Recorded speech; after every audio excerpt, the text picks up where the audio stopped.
In this tutorial, we're going to discuss about how to create email templates in Pipedrive. To do so, go to the inbox. In Inbox, you need to tap on New Email. And on this, you can type any email and send it to anyone.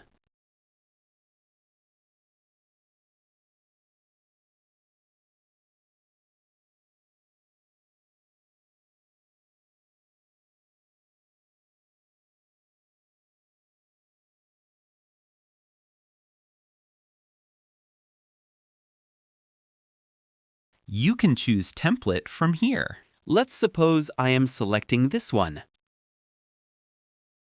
First name anything.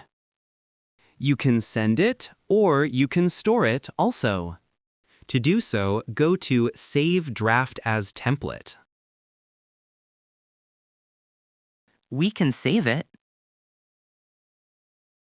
Temp 1.